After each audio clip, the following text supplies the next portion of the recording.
The Kratchi relates how Anansi and the chameleon used to live in the same town.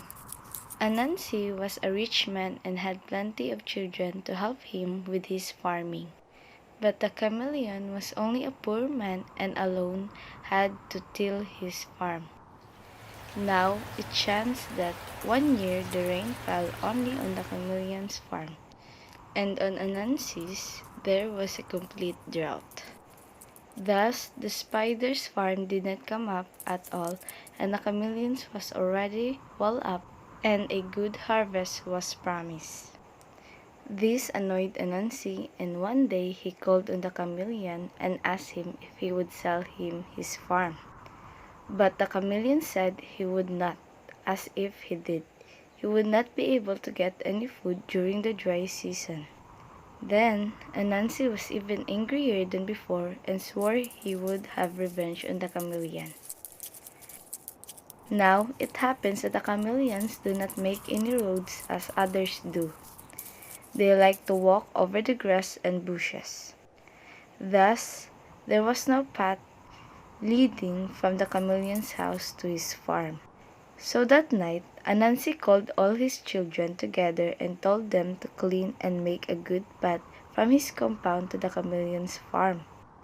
At first, they begged their father not to do this, but as he insisted, they obeyed him, and in the morning there was finished a clean road and well-used one leading from Anansi's house to the farm.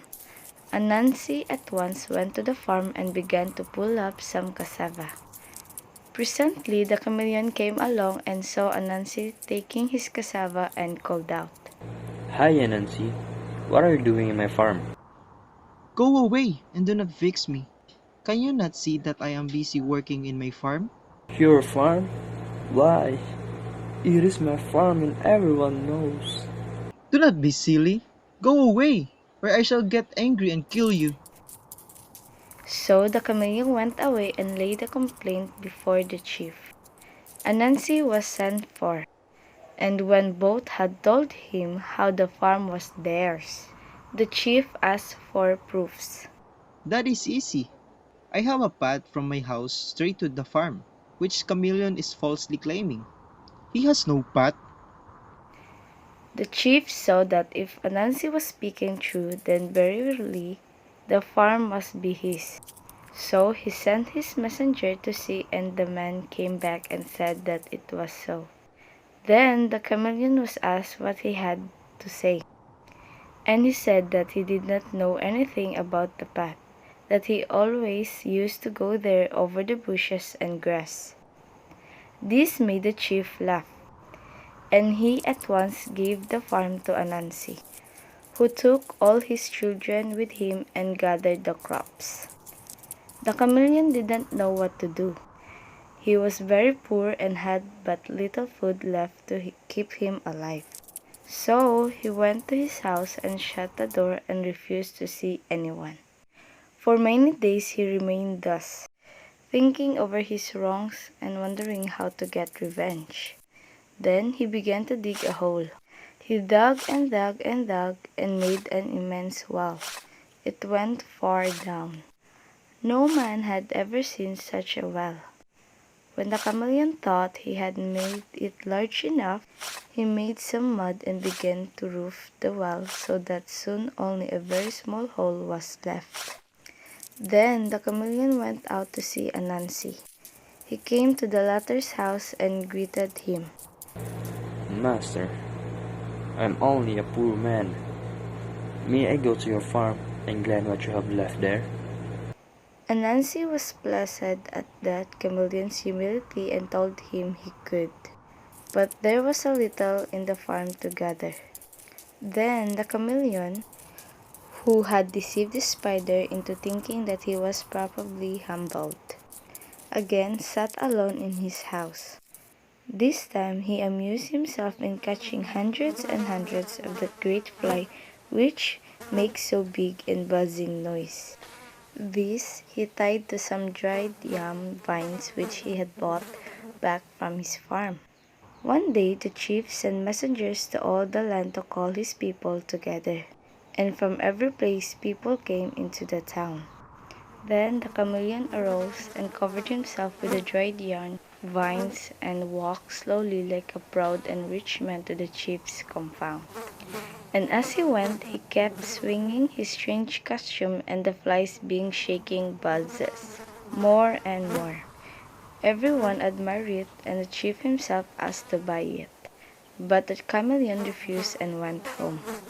Now Anansi was late for the meeting, and when he did arrive, everyone was talking about his wonderful costume. The chief told Anansi that the chameleon had refused to sell it, and Anansi said that that was nothing, and that he would buy it and would bring it to the chief. He went and called on the chameleon. Friend, I hear you have the most wonderful cloak, which whenever you walk sings to you. Is this so? The chameleon answered that it was so, and then Anansi asked him if he would sell it. The chameleon at first refused, but after a time did agree to sell it if Anansi would give him some food. Anansi asked him how much he would want, and the chameleon said that he did not require a great deal, merely enough to fill the hole which Anansi himself could see. Then Anansi laughed and said that he would willingly do that, and to show that he bore him no grudge, he would give him twice as much. Then Anansi went to his own house and called his children and told them to come with him and each to carry a little food.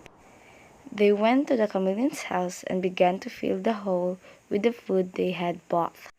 But that hole could not be filled. All the family of Anansi worked, and for many days they carried the corn and other food to fill the hole, and always the chameleons reminded Anansi that he had promised twice the amount. Anansi didn't know what to do. He had finished all the food that he had been stored in his own bins and granaries, and he had sent out in all directions to buy food. But still the hole was not filled. He sold his sheep and his cows and everything that he had, for he knew that when he did get the cloak, the chief would repay him. But he could not fill the hole. Then, when the chameleon saw that Anansi was no longer a rich man, and that he had no food left for himself, he called him and said, Friend, you have not paid me the agreed on price, but I'm not a hard man, and I will now forgive you the rest of the debt. Here's the cloth. Saying this, he took out the cloak from its box and put it over the shoulder of Anansi. But the cloak had been a long time in the box, and the strings which held the flies were all rotted. This Anansi did not know, and when he went outside and began to swing the rope, the flies all buzzed. But suddenly there came a strong blast of wind and shook the cloak too much. All the flies were released and flew away and left Anansi dressed only in the dried vine stalks of the yams. Then all the town laughed, and Anansi grew so ashamed that he began to hide himself from that day, away from the sight of men, and did not walk in the streets.